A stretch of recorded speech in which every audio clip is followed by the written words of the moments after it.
T20 உலகக்கோப்பை கிரிக்கெட்ல மோசமான ஆட்டத்தை வெளிப்படுத்தியதற்காக பாகிஸ்தான் வீரர்களுக்கு அந்நாட்டு கிரிக்கெட் வாரியம் தலா 16 லட்சம் ரூபாய் அபராதம் விதிச்சிருக்காங்க.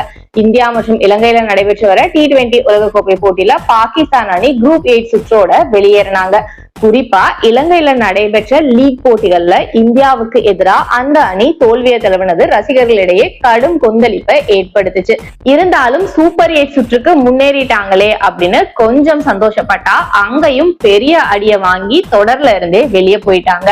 இந்நிலையில கேப்டன் சல்மான் அலி ஆகா, பாபர் ஆசம், சாஹின் ஷா அப்ரிடின்னு அணியில இருக்கிற ஒவ்வொரு வீரர்களுக்கும் பாகிஸ்தான் கரன்சில 50 லட்சம் ரூபாய் அபராதமா விதிக்கப்பட்டிருக்கு. இது நம்மூர் காசுக்கு 16 லட்சம் ரூபாய்.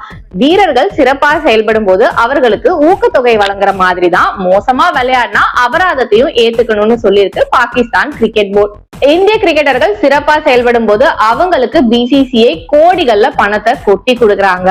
ஆனா நல்லா பெர்ஃபார்ம் பண்ணாதப்ப புதுசா ரூல்ஸ மட்டுமே உருவாக்குறாங்க. ஆனா அதையும் BCCI ஒழுங்கா ஃபாலோ பண்றது இல்ல. அதனால வீரர்களுக்கு இந்த மாதிரி அபராதம் விதிக்கும் முறைய இந்தியாலையும் கொண்டு வரலாமா அப்படிங்கறத பத்தின உங்களோட கருத்துக்கள் என்னங்கறத கமெண்ட்ஸ்ல சொல்லுங்க.